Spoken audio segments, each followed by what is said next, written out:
Oremos. Padre nuestro que está en el cielo, Señor, santo, santo, santo, glorificado y bendito sea su nombre. Gracias le damos, Padre, por cada cosa que nos da cada día, Señor, por la vida, Señor, por el aire que respiramos, por todo lo bueno, Señor, y misericordioso que es con nosotros, a pesar, Señor, de nuestras debilidades, de nuestros fallos. Gracias porque siempre está ahí para poder guiarnos, Señor, y para poder socorrernos cuando más lo necesitamos. En sus manos de amor siempre nos colocamos, Señor, porque sabemos que si no es así, no vamos para ningún lado, Señor. Guíe, Señor, los pasos de aquellas personas que están buscando, Señor, una solución a sus vidas. Guíelos hacia Cristo y ayúdelos para que puedan entender, Señor, que la única forma y la manera de salir de nuestros problemas es usted. Guarde, Señor, a todo su pueblo alrededor de toda esta tierra. Usted conoce cada uno de ellos. Usted sabe, Señor, sus situaciones.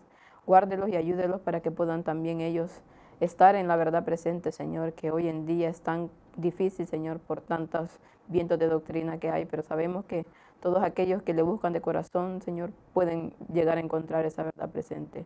Quédese con nosotros, Señor, en esta escuela sabática y ayúdenos para que cada cosa, Señor, que podamos ver hoy, podamos ponerla en práctica, Señor, y podamos entenderla tal y como usted nos la muestra.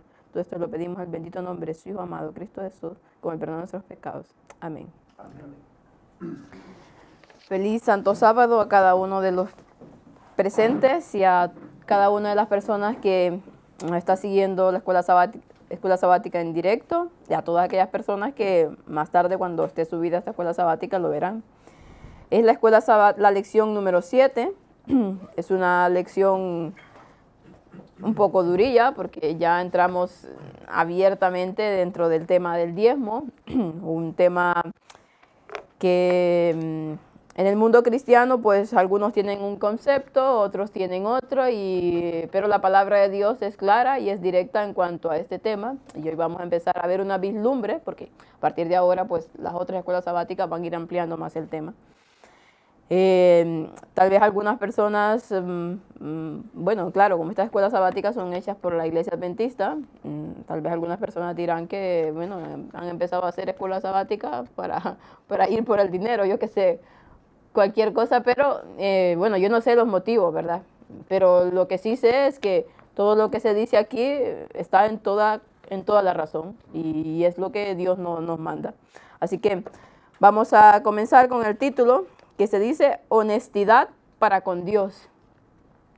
Y en un mundo donde la honestidad hoy en día es tan relativa, como dicen, o tan que la tienen por los suelos, porque todo el mundo busca lo suyo, ¿no? Todo el mundo quiere solamente sus intereses, por lo tanto la honestidad queda un poco relegada. Entonces vamos a ir viendo la honestidad para con Dios. Y el versículo para memorizar nos dice, mas la que cayó en buena tierra, estos son los que con corazón bueno y recto retienen la palabra oída y dan frutos con perseverancia. Y veremos que el tema del diezmo va mucho en consonancia con esto, en dar frutos de que Dios ha convertido nuestros corazones, porque hay tantos requerimientos que hay en la palabra de Dios, pero uno de estos es ese fruto que nosotros damos con fe a Dios. ¿Qué es un corazón honesto? Dice, ¿y cómo se manifiesta? La cultura contemporánea a menudo considera que la honestidad es una ética vaga y relativista, dice. La mayoría de la gente es deshonesta ocasionalmente, pero considera que esto es aceptable siempre que la infracción no sea demasiado grande. Como eso de la mentira, una pequeña mentirita, pues no pasa nada. Una mentirita buena, dicen. Hay mentiras malas y hay mentiras buenas. Bueno, la mentira es la mentira, sea mala, sea buena, no hay mentiras buenas. Todo, si es mentira, es malo porque ya Dios nos manda en su mandamiento que no debemos de mentir. Igual que una verdad medias. También. Es mentira. Así es.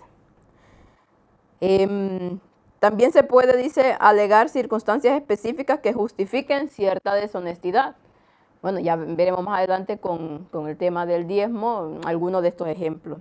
La verdad y la honestidad siempre van juntas, dice. Sin embargo, no hemos nacido con la inclinación a ser honestos. Es una virtud moral cultivada y esta es la base del carácter moral de un mayordomo. En sí, la honestidad estuvimos hablando de las características del mayordomo, de todo lo que conlleva ser un buen mayordomo, pero una de sus principales características tiene que ser la honestidad, porque si no, no se le puede confiar absolutamente nada. Cuando practicamos la honestidad, dice, surgen cosas nuevas, cosas buenas. Por ejemplo, nos despreocupamos de que nos descubran mintiendo u ocultando una mentira. Por estas y otras razones, la honestidad es un valioso rasgo de la personalidad, especialmente en situaciones difíciles cuando la tentación fácilmente puede dirigirnos hacia la deshonestidad. Esta lección, dice, esta semana estudiaremos el concepto espiritual de la honestidad a través de la práctica del diezmo. Y es que, bueno, claro, ya lo sabemos, pero dice que cuando nosotros somos honestos, ya sea para con Dios, para con todo, porque Dios nos demanda que seamos honestos, no solamente con una persona, con otro, honestos con todo. Entonces nos vamos a despreocupar de eso, de que nos puedan descubrir que estamos mintiendo y no estaremos con esa presión todo el tiempo. Si realmente somos honestos, vamos a tener una conciencia tranquila y vamos a vivir en paz. Pero hoy en día, por eso hay también tantas enfermedades mentales, depresiones. ¿Por qué? Porque la gente se mete en la mentira y luego eso es una carga tan enorme que no puede lidiar con ella. ¿Pero por qué? Porque nosotros mismos nos buscamos el mal. En la parte del domingo, una cuestión de total honestidad, dice. Algo que la mayoría de nosotros tenemos en común es que no nos gusta la deshonestidad. Y es cierto. ¿A quién le gusta que sean deshonestos con uno mismo? Yo pienso que a nadie, ¿no? Bueno, tal vez habrá algunos masoquistas, pero no es lo común. No nos gusta especialmente cuando lo vemos manifestado en los demás, claro. Si a mí me tocan lo mío, pues ya no me gusta. Pero en cambio, si yo lo hago, bueno, no pasa nada. Siempre vemos muy fácil lo de nosotros. Sí, así es. Sin embargo, dice, no es fácil verlo en nosotros mismos y cuando somos deshonestos tendemos a racionalizar nuestros actos, a justificar y a minimizar su significado. ¿Y cuántas veces pasa esto? Cuando somos nosotros los que somos deshonestos o los que hacemos algo mal, empezamos como Eva, ¿no? A justificar. No, esa serpiente fue la que me engañó, o Adán, la mujer que me diste, y empezamos a buscar culpables en otras personas cuando los culpables somos nosotros, pero nuestra tendencia viene de ese pecado, ¿no? De que empezaron a justificar el pecado, más sin embargo, los únicos culpables somos nosotros. No sé si alguien tiene algún comentario.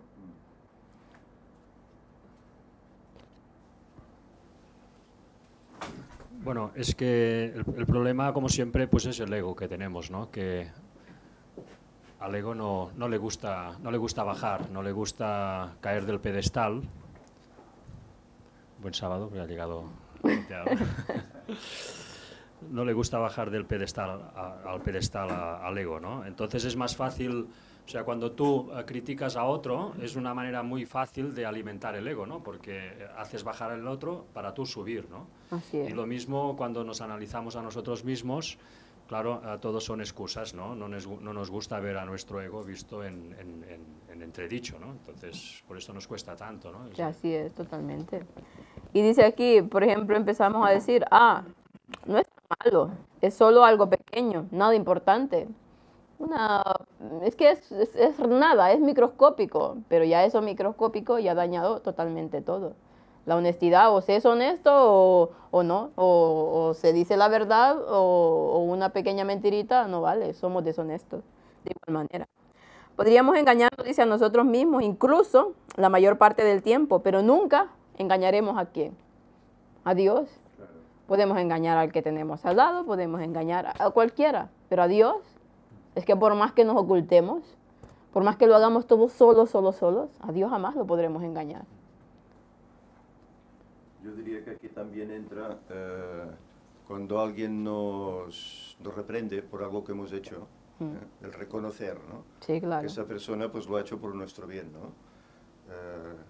Y no el pensar, bueno, ¿y tú qué, no? que a veces siempre tendemos sí, a siempre eso, tendemos ¿no? a eso. ¿Y Si tú qué? ¿Tú me qué? dices que yo he hecho esto, pero ¿y tú qué? ¿Y tú qué haces? En vez de reconocer, ¿no? Eso sería la honestidad, ¿no? Reconocer, pues hermano, gracias por este consejo, por esta reprensión que me da, que me hará bien en mi vida, ¿no? Así es. Para No, rectificar pero cosas, ¿no? es que nos llamen la atención es duro, ¿eh? para todos. Todos somos perfectos. Todos somos perfectos, es muy duro. Y cuando ya nos tocan ahí ese punto que estamos haciendo, es muy duro, muy duro. Aceptarlo, peor aún. En Lucas 16:10, aquí nos habla de que qué principio importante expresa Jesús, aquí que debería ayudarnos a ver lo importante es que ser honesto incluso en lo muy poco. Y nos dice, el que es fiel en lo muy poco, también en lo más es fiel. Y el que en lo muy poco es injusto, también en lo más es injusto. Tú podrás pretender, no, es que cuando venga algo grande, pues yo seré honesto. Cuando me toque responsabilidad, digamos, de algo muy grande, pues en esto pequeño no, bueno, como es algo tan imperceptible, no. Y Jesús ya nos dice que el que es fiel en lo muy poco, en lo grande lo será. Y aquí aplica para el diezmo también. Bueno, ya veremos más adelante. Incluso Ellen White, en la conducción del niño, escribe que hay que educar a los niños ya en las cosas pequeñas, Pequeñas. ¿no? Que sean obedientes y que lo hagan con interés, ¿no? Porque si no lo hacen así con lo pequeño, cuando sean ya más mayores, con las cosas más importantes, no le darán importancia, claro, desde no serán luego. responsables. Así es.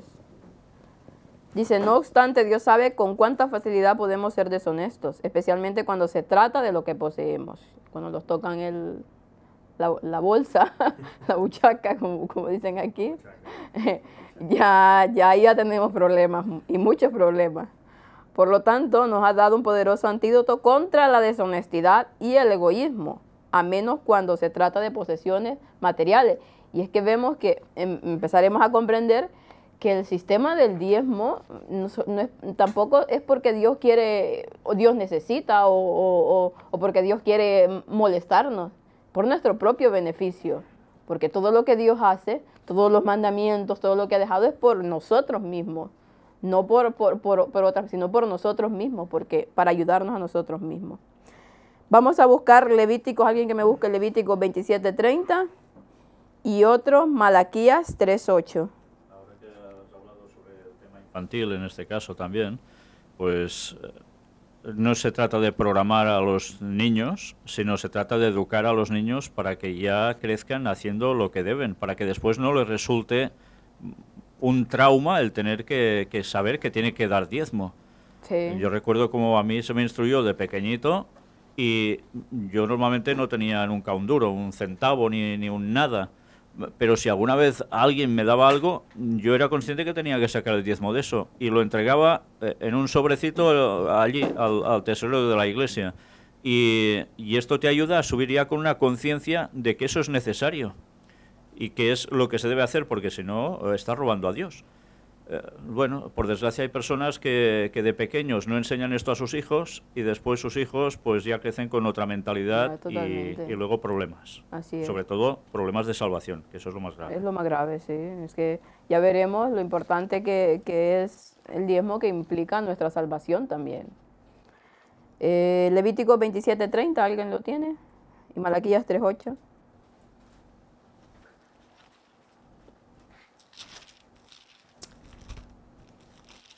Mas si fuere de los animales inmundos, los rescatarán conforme a tu estimación, y añadirán sobre ella la quinta parte de su precio. Y si no lo rescataren, se venderá conforme a tu estimación. Es el 27:30. 27, perdón. 27, 30, sí, perdón. 30. Y el diezmo de la tierra, así de la simiente de la tierra como del fruto de los árboles, de Jehová es cosa dedicada a Jehová. Nos dice de todo lo que tenemos, de todo lo que Dios nos da, el diezmo es cosa que dedicada a Dios, ¿no? Y ahora veremos el Levítico Malaquías 3:8, Malaquías 3:8, que nos dice, ¿robará el hombre a Dios? ¿Será que le robamos a Dios? Pues vosotros me habéis robado, dice, y dijisteis, ¿en qué te hemos robado? En los diezmos y en las ofrendas. ¿Robamos a Dios? A cualquiera podría decir, pero ¿cómo vamos a robar a Dios? Si Dios lo tiene todo. Pues claro que robamos a Dios, porque cuando en su palabra nos dice, dad el 10% de tus ingresos, y nosotros no lo hacemos, estamos robando a Dios, claro está. Y entonces, por lo tanto, incumplimos un mandamiento. ¿Cuál mandamiento?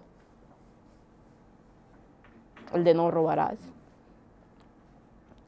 Y luego nos dice, más, esto no lo comenta aquí, porque supongo que lo comentará más o en otra escuela sabática, pero es que es tan importante. Dice, el 9, malditos sois con maldición, porque vosotros, la nación toda, me habéis robado. Es que son fuertes estas palabras, muy fuertes. Porque es una maldición que viene ¿de quién? De Dios. Malditos sois, dice, con maldición. Dios no lo dice porque quiere hacerse rico. No, claro, es que sí. Sino que, evidentemente, sino que lo dice para el bien nuestro. Entonces, muchas veces el problema con el tema del diezmo no es el tema de darlo, sino la cuestión de cómo se encara, por qué hay que dar. Y muchas veces, por desgracia, el diezmo se encara de un modo muy solapadamente para enriquecer las arcas de las denominaciones. Así es. O de otros grupos. Cuidado, no siempre es tema de denominaciones. Entonces, lo que hay que tener claro es eso. No se trata de enriquecerse, se trata de que cumpla el propósito por el que está destinado, nada más que eso. Y Dios, es claro, no se va a enriquecer con eso. El problema es que los hombres sí quieren enriquecerse con exactamente. eso. Y luego lo que conlleva especulaciones en bolsa y tantas cosas. Precisamente esta semana, en la segunda parte de la conferencia de noticias, la 320, presentaba en el apartado de Apostasía Omega la hoja que dieron en la conferencia general en 2010, donde se ve claramente que dinero destinado, invertido de diezmos en armamento. Y bueno, hay personas pues que por desgracia no quieren darse cuenta. Creen que eso es falso, que es una locura que alguien se ha inventado. Pero si yo mismo mostré esto en otras cifras y en otros escritos de la propia Iglesia hace unos años atrás también. Esto no es una invención, es cierto. Entonces debemos reconocer las cosas. Y si una cosa se hace mal, pues hay que denunciarla para que se cambie. Pero claro, lo que no podemos hacer es negar las cosas porque no puede ser y ya está. No, no. Si hay pruebas, son las que son y punto. Así es, sí. Luego eso, claro, implica ¿qué harás tú? ¿Qué decisión tomarás? ¿Serás cómplice de que asesinen gente con tu dinero? ¿Seguirás colaborando a eso? Pues es para pensarlo, porque caras a Dios serás un asesino igual que el que mata. No solo robarás. Sí, es que es muy fuerte porque lo que se presentó esta semana, bueno, y de hecho hay unos que dicen que eso es falso. Yo no sé, las cosas, bueno, a veces ser tan fanático de iglesia, porque eso pasa porque cuando se es muy fanático de iglesia, no se llega a percibir todo lo que hay detrás, con pruebas, porque pruebas no solamente estas, sino que pruebas hemos presentado anteriormente de lo que se hace con el diezmo. Esto yo diría que es, porque esto más que nada sucede en Estados Unidos, ¿no? Que es donde está la conferencia general y es donde se usa todo ese dinero, ¿no? Sí, pero es la mentalidad, ¿no? Que la mentalidad estadounidense ya vemos cuál es, ¿no? El tener armas porque sí, ¿no? Porque la ley lo dictamina. Bueno, vemos los casos que están pasando, ¿no? Por tener armas. Chavalines con 16 años cogen un rifle y matan 13, 14 personas. Y bueno, no es el único, hay tantos y tantos casos. Y encima Trump, pues aún bendita sea América, ¿no? Todo el mundo tiene libertad para eso. Claro, allí la mentalidad incluso de los adventistas es esa. Es un negocio, es una inversión, pues pongámoslo allí. Pero claro, no tenemos que estar involucrados, ni en guerras, ni en armamento, ni en esas cosas. Y este es un papel que la Iglesia ha perdido, por así decir. Sí, sí. Bueno, y... No solo es un tema así sencillo de, mira, una pistolita y un rifle o un... No, es que se trata de aviones y de armamento brutal que es capaz de generar miles de muertos como si nada. Entonces son salvajadas tremendas. Y eso debería hacer pensar al pueblo de Dios. Pero es allí cuando ves que la mayoría del ejército son protestantes, dices, ¿qué haces ahí? ¿Qué hace un protestante ahí en el ejército? Cuando tenía que ser una persona de paz, ¿no? Sí, claro. En cambio, la mayoría son protestantes. Dices, ostras. Pero es que entre ellos hay adventistas también, ¿eh? Eso es lo negativo, que entre los soldados hay adventistas también. Me moriría por mi país, ¿no? Eso que no es tanto por... ¿Qué mentalidad es esa? Es que es una mentalidad distinta. Hablamos del mundo árabe, ¿no? Pero es que el mundo americano... Sí. Tela, ¿eh? También porque no se tienen claras la Biblia, claro, como no se, en el mundo, la mayoría del mundo protestante, la Biblia es solo ciertas cosas, igual que en el católico, y no se tiene claro un montón de cosas, ni lo que es en realidad la vida del cristiano. Entonces es complicado, pero en cuanto a lo que está haciendo la iglesia, bueno, uno da la información, cada quien es libre y es consciente de ver si lo toma o lo deja, qué es lo que está haciendo, la responsabilidad que tiene ante Dios. Y es muy difícil, porque cuando tienes tantos prejuicios y tantas cosas, aceptar esto es complicado, sobre todo para un adventista, pero las pruebas son claras y no se puede tapar el sol con un dedo. Una cosa es cuando tú no lo conoces, ¿no? Que no conoces la cuestión, pero cuando ya lo conoces, ¿qué vas a hacer? Vamos a seguir adelante porque si no, no acabamos. Pero antes de pasar a la otra parte, nos hablaba de aquí de que cuando dice Malaquías 3:8, robará el hombre a Dios, ¿en qué me habéis robado? Pues en vuestros diezmos y ofrendas. Y hace que después da una advertencia, malditos sois con maldición, nos maldice Dios. Por lo tanto, nuestra vida, nuestro trabajo, nuestro dinero está maldito. Y muchas veces lo vemos y no sabemos. Porque imagínate ser maldito por no dar el diezmo y ser maldito por darlo para matar gente. Vaya. Vaya situación. Sí. ¿Querías hablar tú, Ángel? ¿Querías hablar? No, vale. Pero en cambio, Dios, que no debería de hacerlo, pero ya lo hace. ¿Por qué? Porque el diezmo es un deber de parte nuestra, es un deber y que debemos de cumplirlo. Pero Dios viene, y como es tan misericordioso y tan bueno, y sabe nuestra condición humana, nos dice en el 10, traed todos los diezmos al alfolí, y hay alimento en mi casa, y probadme ahora en esto, dice Jehová de los ejércitos, si no os abriré las ventanas de los cielos, y derramaré sobre vosotros bendición hasta que sobreabunde. Es que es una promesa tan preciosa, y que no llegamos a analizarla, porque bueno, no llegamos a profundizar en esos versículos. Pero por un lado nos está diciendo que si no damos el diezmo, somos malditos.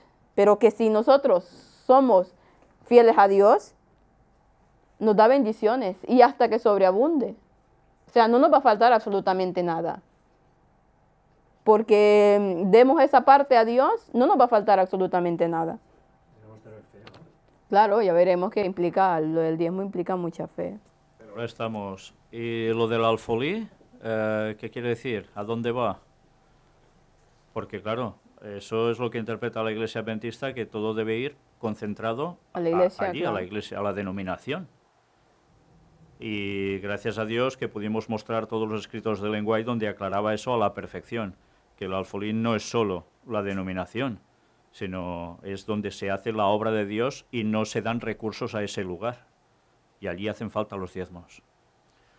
Claro, el diezmo, bueno, la mentalidad adventista es otra. Sí, eso es otra. Totalmente prohibido. Bueno, y eso es lo que se nos ha inculcado siempre. Yo, desde que, bueno, soy adventista de nacimiento y siempre se me inculcó eso.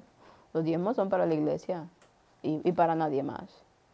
Y cambiar esa mentalidad, si tú no tienes una disposición, es muy difícil de asimilarlo. ¿Por qué? Porque te han metido una y otra vez, desde muy pequeño te van instruyendo en ello, desde muy pequeño, claro, y eso es algo que ya lo tienes tú asumido.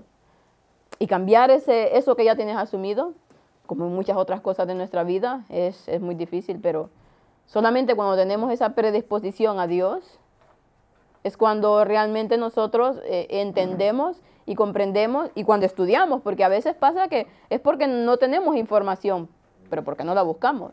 Información tenemos en la Biblia, información tenemos en los escritos de Elena White.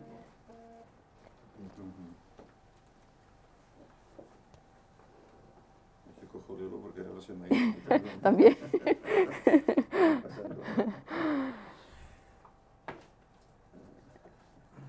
No, quería comentar eso en cuanto al tema del diezmo en la iglesia.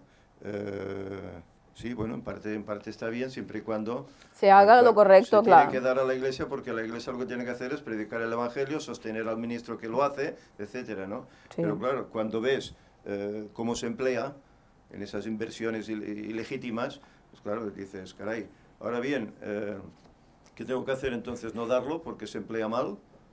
Pues No. bueno, ¿qué hizo Ellen White? En sus tiempos estas cosas ya ocurrían. Bueno, tal vez no se hacían estas inversiones, pero sí que se empleaban mal, ¿eh? Y entonces mucha gente, como no se fiaba, ¿qué hacía? Se lo daba a Ellen White. Sí. Y ella lo distribuía En los obreros, sí. en los obreros que trabajaban para el Evangelio, para ganar almas.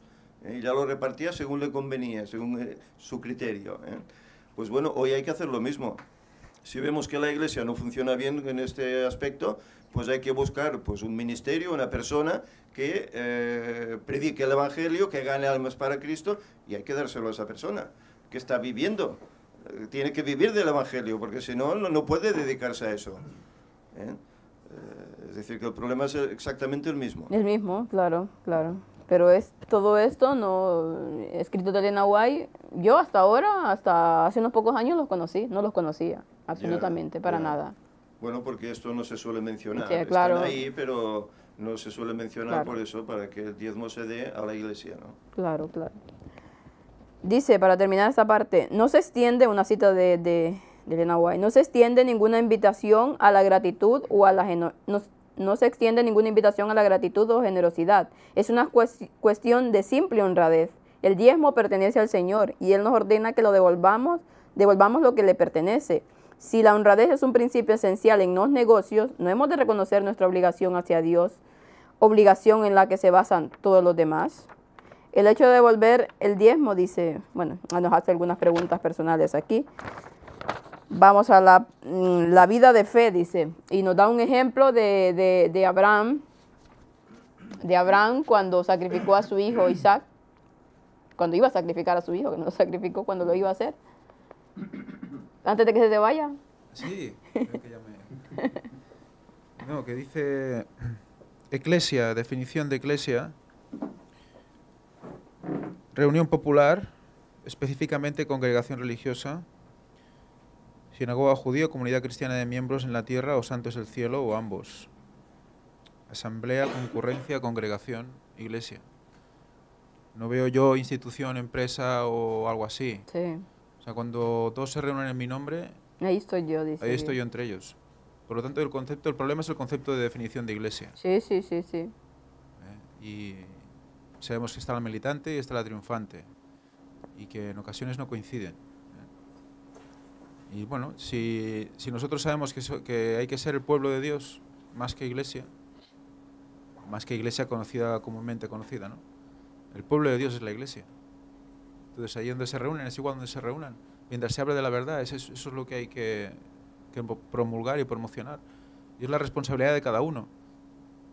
Hay gente que está enviando diezmos de pequeñitos, porque es lo que decía Víctor, ¿no? Es lo que tienen. Claro. Pues esa persona está cumpliendo con su responsabilidad. Es nuestra parte. Si no, ¿cómo se va a llevar a cabo el ministerio? Sí, Dios proveerá, pero nuestra parte, ¿no? ¿Qué esperamos? ¿Que venga el Señor y nos traiga los recursos aquí en un baúl de repente del cielo? Nos ocupa... ¿Por qué dice que debemos ser nosotros los que hagamos el trabajo y no los ángeles, ¿no? Hay que poner nuestra parte. Para ser partícipes de su divinidad, tenemos que actuar así. ¿Queremos ser partícipes de la divinidad de Dios? Entonces, pongámonos las pilas y hagamos que los ministerios que están hablando de la verdad. pues tiran hacia adelante, ¿no? Así es. Y como esto es una cuestión de fe, porque el diezmo es un acto de fe, es un acto de fe en realidad. Es lo que tan arraigado tenemos en nosotros, lo que deberíamos tener tan arraigado en nosotros esa fe, pues el diezmo también es un acto de fe. Y nos habla aquí de la vida del episodio de Abraham e Isaac, cuando llegó hasta ese punto Abraham de el querer dar a su hijo como ofrenda, porque Dios se lo había demandado. Llegar hasta ese punto no fue por casualidad. Ya vemos que no es un acontecimiento aislado como dice aquí. ¿Por qué llegó a ese punto Abraham? Porque anteriormente había vivido una vida de fe totalmente. Y dice, no expresamos la fe en una manera poderosa solo una vez, dice, para demostrar que de hecho somos cristianos leales y fieles que vivimos por gracia y que estamos cubiertos por la sangre de Cristo. Por ejemplo, dice, el mundo religioso aún después de 1000 años no deja de asombrarse por el acto de fe que Abraham mostró a Isaac en el monte Moria. Sin embargo, ese acto de fe no era algo que Abraham simplemente evocaba cuando lo necesitaba. Su vida previa de fidelidad y obediencia fue lo que le permitió hacer esto. Si hubiera sido infiel antes de este hecho, nunca habría pasado la prueba como lo hizo. E indudablemente, un hombre con ese tipo de fe seguramente también la experimentó después de ese hecho. Lo cierto es que la fe de un mayordomo tampoco es un acontecimiento aislado, dice. Con el tiempo se volverá cada vez más profunda y fuerte o cada vez más superficial y débil, dependiendo de cómo se ejerza esa fe. Y nos habla aquí de Hebreos, si alguien me busca Hebreos 12:2, me lo lee por Hebreos 12:2. Ay, gracias. Si alguien lo tiene, porfa que lo lea.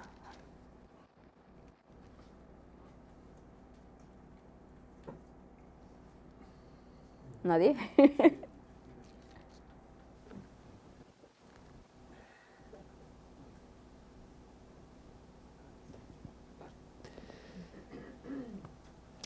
$12.2, ¿eh? Sí. Esta vez no me equivoco.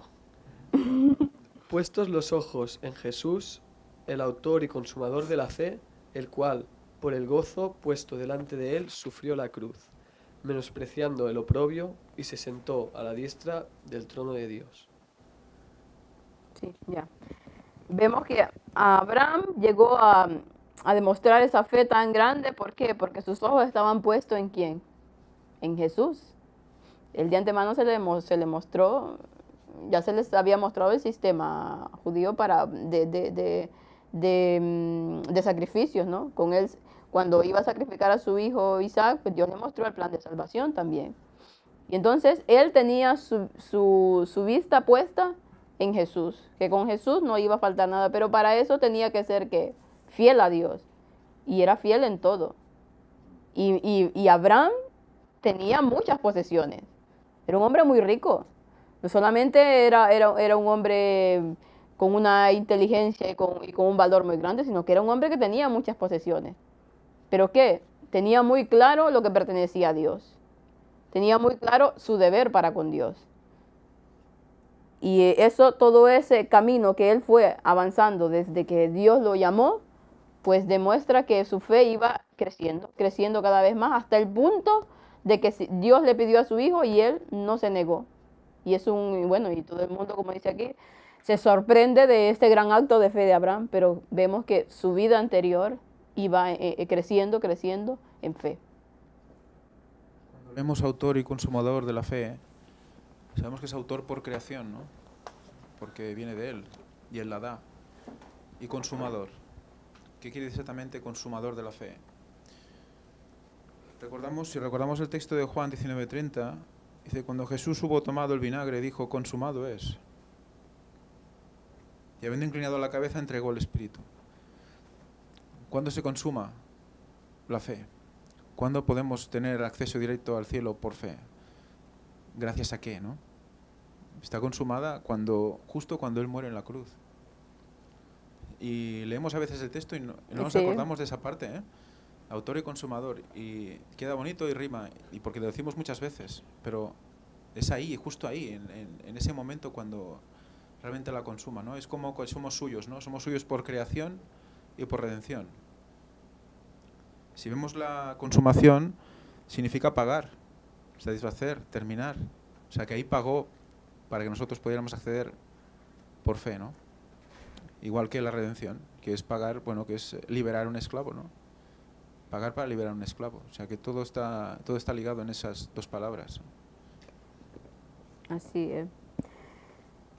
La parte del martes, vamos así un poco rápido, habla de una declaración de fe, dice. Como vimos ayer, la fe es un proceso, dice, una experiencia dinámica que idealmente crece y madura.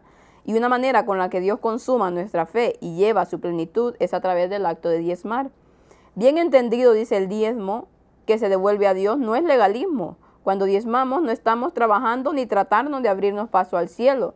Por el contrario, el diezmo es una declaración de fe, una expresión externa, visible y personal de la realidad de nuestra fe.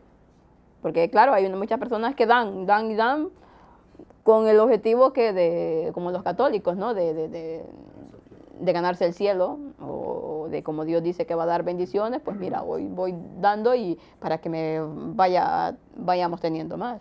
Y no es así. El acto de diezmar es un acto de fe y debe de ser consciente el por qué lo hago.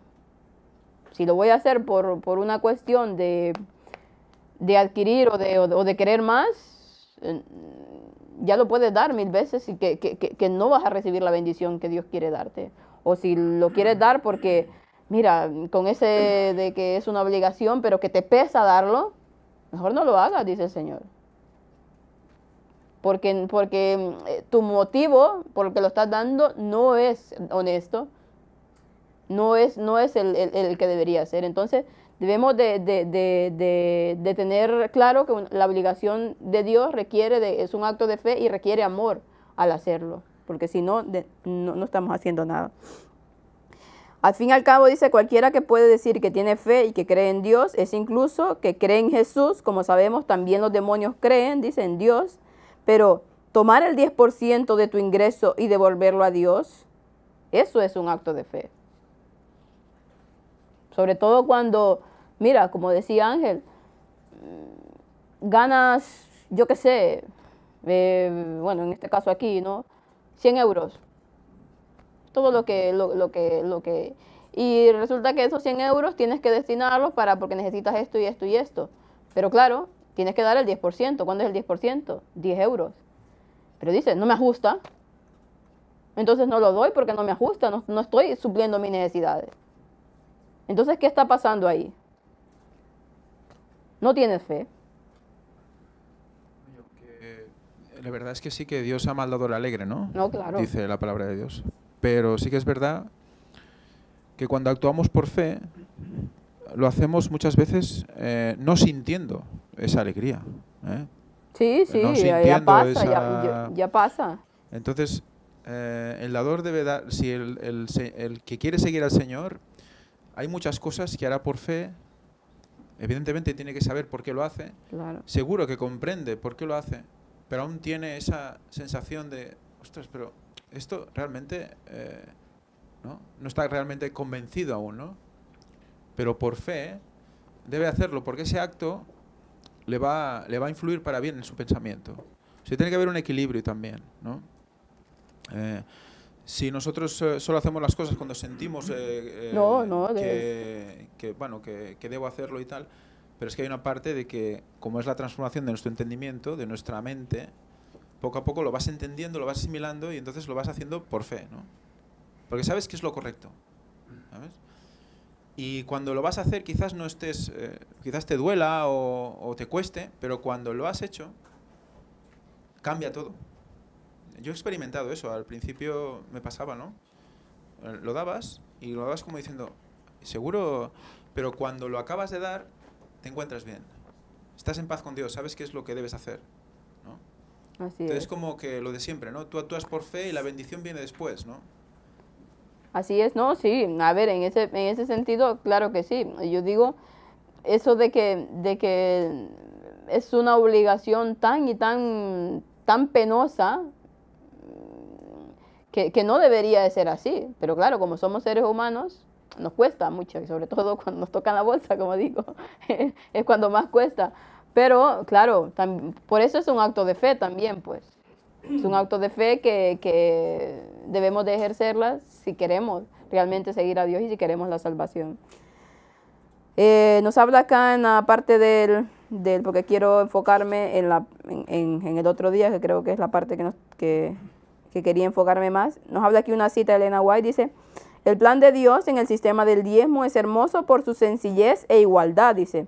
Todos pueden practicarlo con fe y valor porque es de origen divino. En él se combina la sencillez y la utilidad, y no requiere profundidad de conocimiento para comprenderlo y ejecutarlo. Todos pueden sentir que son capaces de hacer una parte para llevar a cabo la preciosa obra de salvación. Cada hombre, mujer y joven pueden llegar a ser un tesorero del Señor, un agente para satisfacer las demandas de su tesorería. Todos podemos participar de ello y podemos sentirnos beneficiados de ello.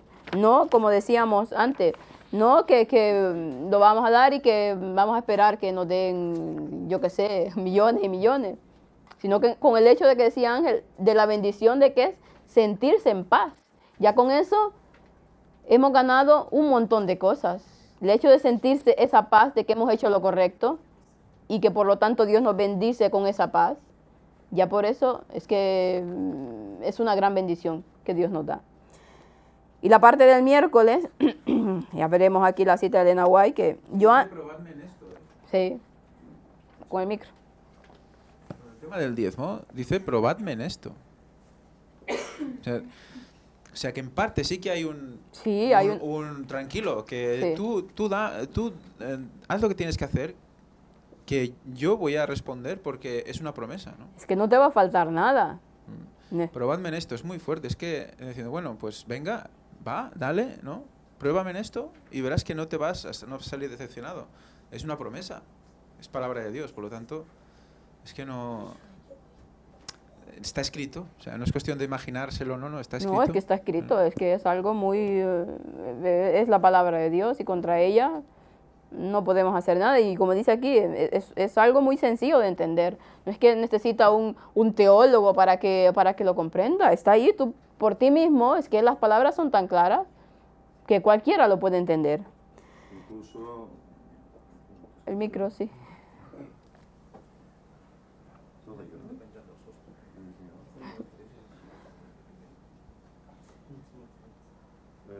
Iba a decir que incluso hay hermanos que no dan uno, sino dan 2 diezmos.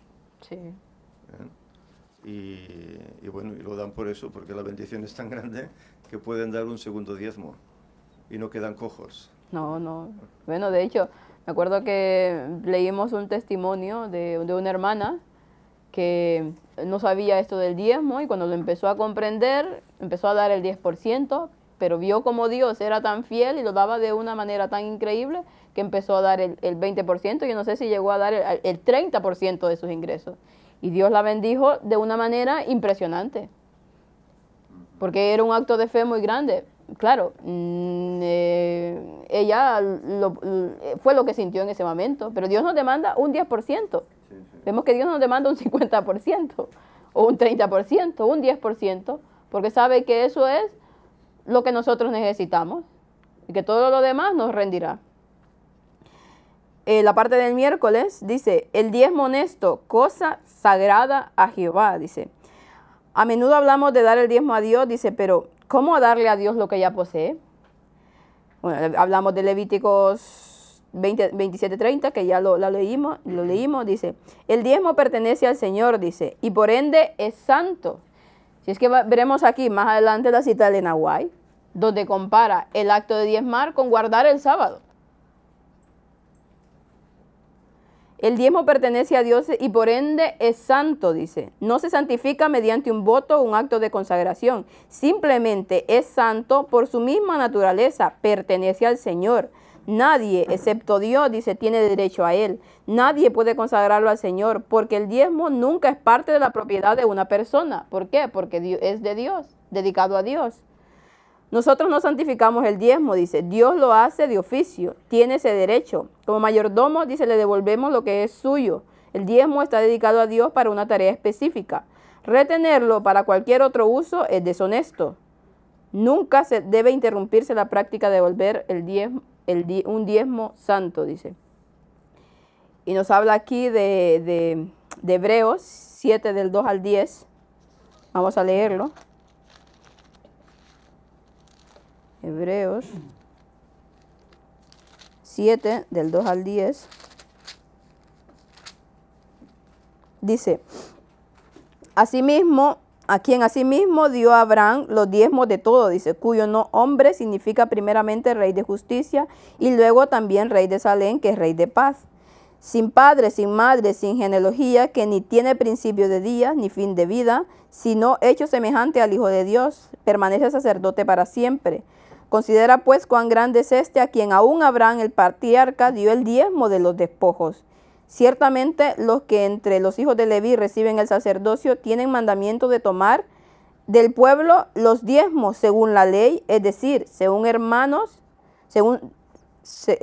sus hermanos, aunque también estos hayan salido de los lomos de Abraham. Está hablando de aquí, de a quién deberían de dar el diezmo. Y que eso tienen mandamiento, dice, o sea, es ley tomar ese diezmo. ¿Quiénes eran los levitas? Los que se dedicaban completamente a los servicios del santuario. Hoy en día, traspolémoslo, los que se dedican a dar el evangelio, ¿no? Mas aquel cuya genealogía no es contada entre ellos, tomó de Abraham los diezmos y bendijo al que tenía las promesas. Y sin contradicción alguna, el menor es bendecido por el mayor. Aquí ciertamente los hombres mortales toman los diezmos, dice, pero allí uno quien se da testimonio de que vive. Por decirlo así, dice, también Leví, que recibe los diezmos, pagó diezmos en Abraham, porque aún estaba en los lomos de su padre cuando Melquisedec le salió al encuentro. Los diezmos, Abraham dice, bueno, Abraham y todos los patriarcas daban los diezmos de absolutamente todo. ¿Los daban para quiénes? Para los que servían en el santuario. Y aún los mismos que servían en el santuario tenían que dar el diezmo también.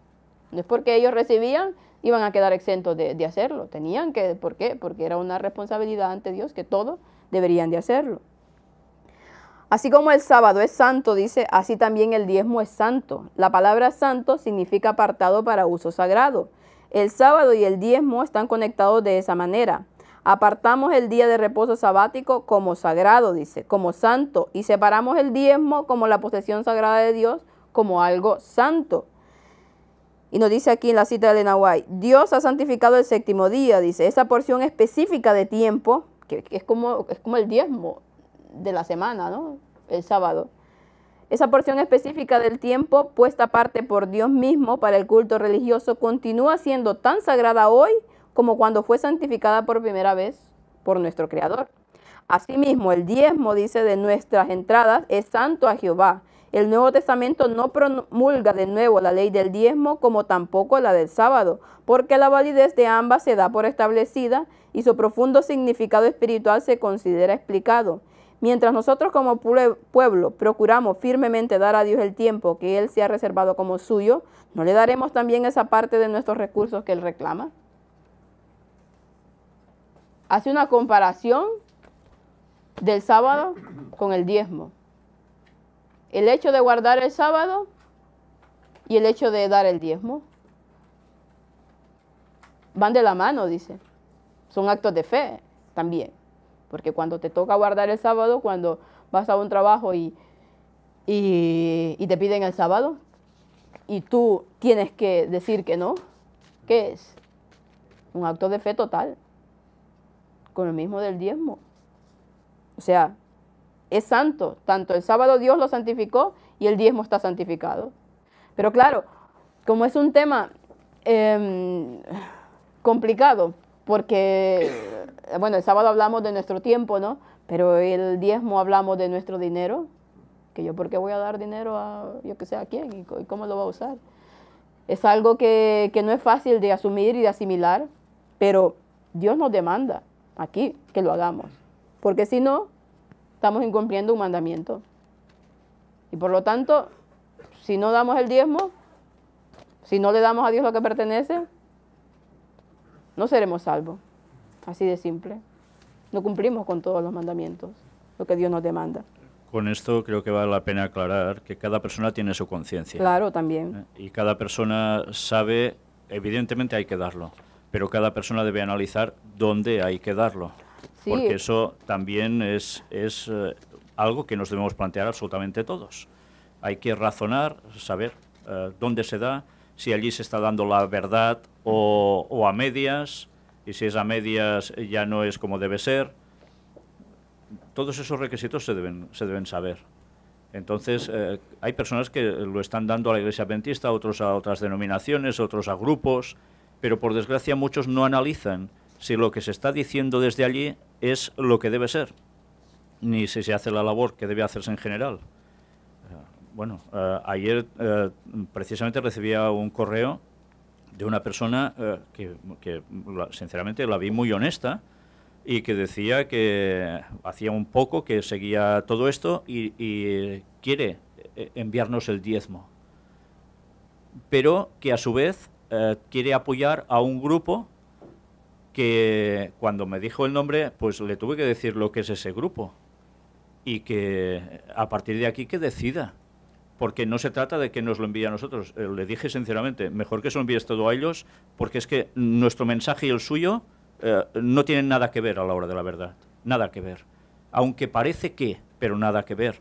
Y además se pone en contra, no solo contra nuestro ministerio, sino directamente contra hasta la propia Iglesia Adventista, no para arreglar las cosas, denunciándolas, sino para hundirla. Y esa mentalidad no puede ser de nadie que sea creyente adventista. Entonces, bueno, las personas deben indagar un poco más. Dar diezmo y tener disposición es sumamente bueno, pero cuidado donde se da. Claro. Y recordemos que hay ministerios que son aparejados con la Iglesia, con la denominación adventista, y reciben diezmos, y tampoco dicen que reciben diezmos porque tienen prohibido recibir diezmos por la Conferencia General. Entonces, ¿qué están haciendo? Mintiendo. ¿Apoyan toda la verdad? Vas examinando, resulta que no, que tampoco. Pues claro, son cosas que la gente debe analizar. Y por eso se debe un poco de investigación de dónde vas a hacerlo. Es que creo que es necesario que nos planteemos eso todos, pero ciertamente bueno, cada uno tiene su conciencia. Si lo claro, quiere dar donde lo quiere dar, nadie le puede decir lo sí, contrario, pero tiene que ser consciente. De hecho, bueno, que la gente sepa que cada vez que vamos a bautizar a una persona que ha venido, Víctor siempre les dice, el diezmo hay que darlo. Y con eso no estamos diciendo que lo dé a este ministerio. Cada quien es libre. Si piensa que la Iglesia Adventista está dando el mensaje y tiene que, pues que lo dé ahí. O si piensa que tal y tal, nadie obliga a nadie. Se bautizan aquí, pero es libre de dar el diezmo donde crea conveniente. Lo que sí siempre decimos, seamos conscientes de dónde lo damos. Sí, que haya un análisis, exactamente. Si piensa que hay un obrero que está predicando la verdad presente, yo que sé, donde sea que lo dé, pues que le envíe el diezmo a esta persona que lo necesita si está haciendo la obra de Dios. Pero nunca vamos a decirle a la gente, mira, envíalo aquí. No, nunca ha sido. Y Dios conoce nuestros corazones y sabe que no es así. Pero claro, debemos de ser conscientes de dónde lo estamos dando y para qué se está utilizando. El micro, para allá.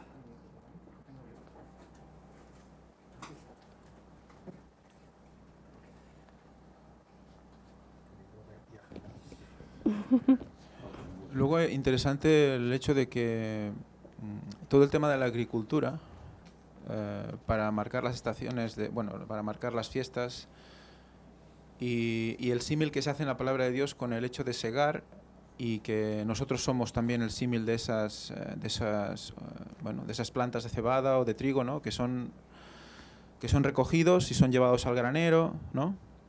Pues recordemos que el diezmo que se daba en esa época, que era un diezmo ¿de qué? De la cosecha. De la cosecha. Si la cosecha somos nosotros, ese diezmo de la cosecha que se separa santo para el Señor, fijaros, es muy interesante eso, porque ahí da una idea de que de toda la cosecha, ¿no? Hay una parte separada del Señor, ¿no?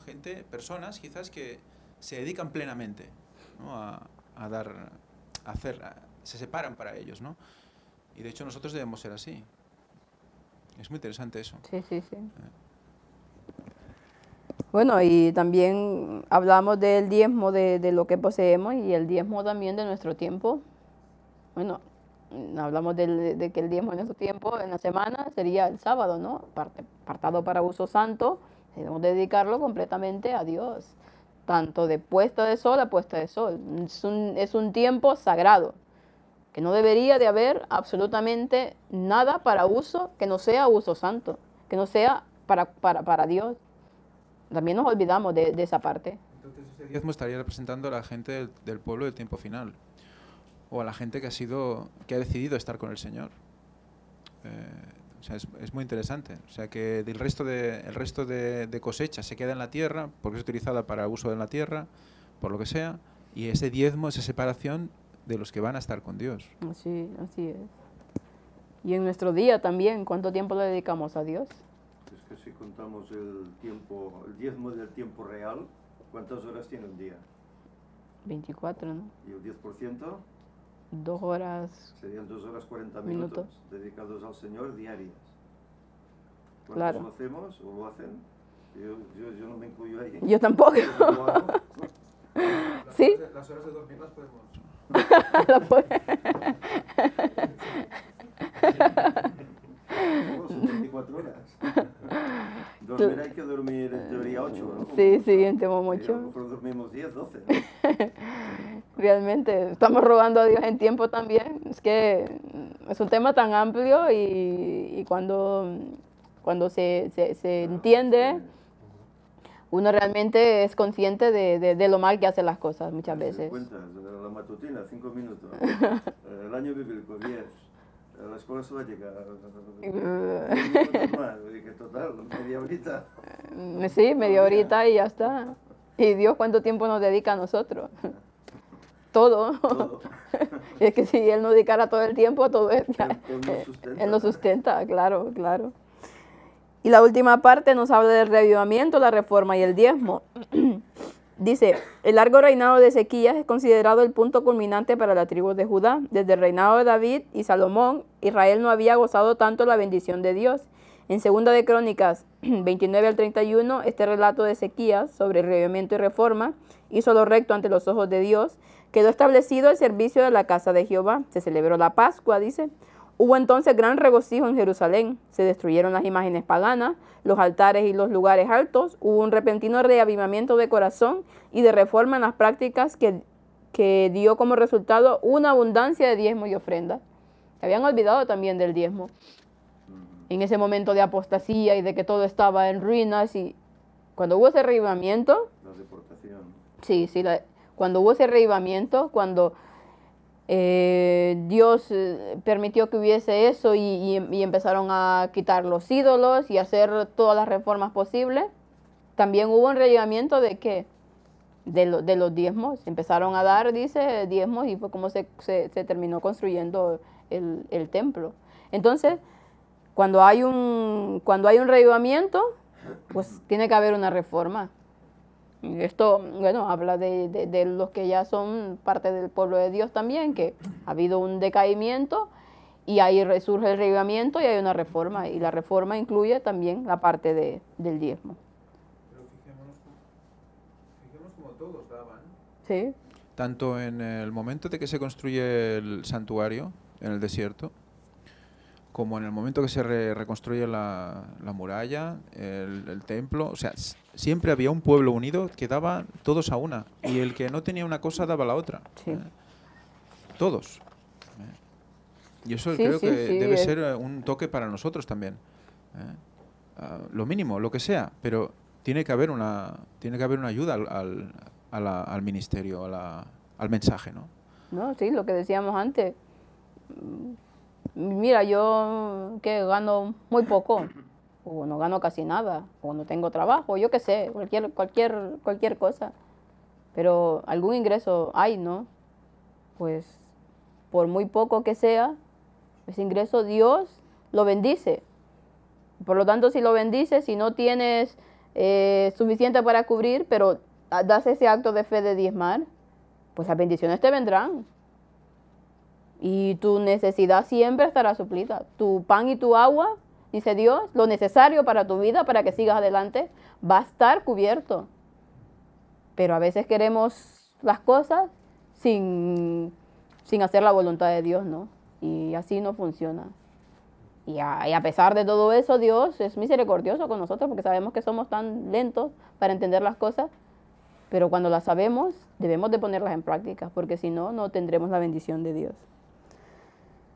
Que me pidieron que fuera un poco breve en la escuela sabática por el tema. Vamos a terminar con la parte del... No voy a seguir comentando lo otro, la parte del viernes. No sé si alguien tendría algún comentario sobre... Una nota aquí, sí, una nota, sobre la nota. Que explica que es el reavivamiento, Ah, la sí. reforma. Dice, reavivamiento y reforma son dos cosas diferentes. El reavivamiento significa una renovación de la vida espiritual, una vivificación de las facultades de la mente y el corazón, una resurrección de la muerte espiritual. Estábamos muertos anteriormente, pues hay un reavivamiento, hay una resurrección. Reforma significa una reorganización, un cambio en las ideas, teorías, hábitos y prácticas. Si hay un reavivamiento pero no hay una reforma, realmente es que no hubo un reavivamiento. Las dos van unidas. Es una reorganización de cómo nos planteamos, de los hábitos, de las ideas, de todo. Teorías. Exactamente. Teorías. Teorías que antes teníamos como por... Hombre, ahora esto lo veo diferente. O estaba en la Biblia, pero yo todavía no había... O tengo alguna idea preconcebida, ¿no? La verdad presente. Hay una reorganización o un desempolvamiento de la verdad presente, que ya estaba, pero que no la veíamos claro. Y ahora, pues, Dios da ese entendimiento y lo vemos de manera como debe ser, ¿no? Dice, Dios inició todos los pactos establecidos en la Biblia y tomó la iniciativa de atraer a su pueblo a esos pactos. Las promesas del pacto reflejan su gracia, su amor y su deseo de salvarnos. Un pacto con Dios, dice, incluye muchas cosas. Dios, un destinatario, las condiciones del pacto, el compromiso con las condiciones de ambas partes, el castigo establecido por incumplimiento del pacto y los resultados deseados. El concepto del diezmo, dice, refleja estos componentes en Malaquías 3, 9 y 10. Lo que leímos anteriormente. Este acto reitera el pacto especial del diezmo entre Dios y sus mayordomos. Cuando aceptamos ese pacto, es una señal visible de que nos ponemos a los principios materialistas del consumismo y demostramos que puede salir algo bueno de un corazón convertido. Y la cita de Elena White nos dice, un espíritu mezquino y egoísta impide de que los hombres den a Dios lo que es suyo. Y es que todo se trata del egoísmo, ¿no?, que hay en nuestros corazones. Dios ha establecido un pacto especial con los hombres, según el cual, si estos apartan regularmente la porción destinada a promover el reino de Cristo, el Señor los bendice abundantemente, a tal punto que no tendrán lugar para recibir sus dones. Pero si los hombres retienen lo que pertenece a Dios, el Señor declara llanamente, malditos sois con maldición. Estar relacionados con Dios por medio de un pacto conlleva responsabilidades. Disfrutamos de las promesas del pacto, pero a menudo no nos gustan los mandatos y las responsabilidades. Sin embargo, en ese contexto, un pacto es un acuerdo bilateral y el diezmo es una parte de nuestra vida dentro de ese pacto. De nosotros, en nuestra conciencia queda, ¿no? Si seremos malditos con maldición o seremos bendecidos hasta que sobreabunde. Las dos partes. Dios lo pone, Dios lo da, tú decides si lo aceptas o no lo aceptas. Si serás maldito o si serás bendecido. No hay punto neutral. Son dos cosas. O una o otra. Y es un tema que es duro, porque es duro, pero que implica salvación eterna también. Que en un punto que no cumplamos a Dios, ya está.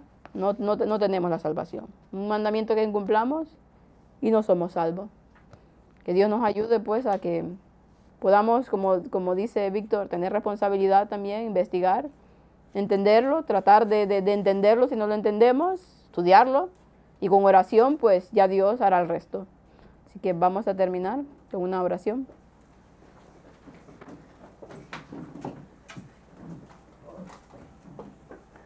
Oremos. Padre nuestro que está en el cielo, Señor, nuevamente santo y glorificado sea su bendito nombre. Gracias, Padre, le damos porque su palabra es muy clara, Señor, pero nuestras mentes, Señor, tan finitas, a veces no logramos comprender todo lo que engloba, Señor, nuestra responsabilidad para con usted.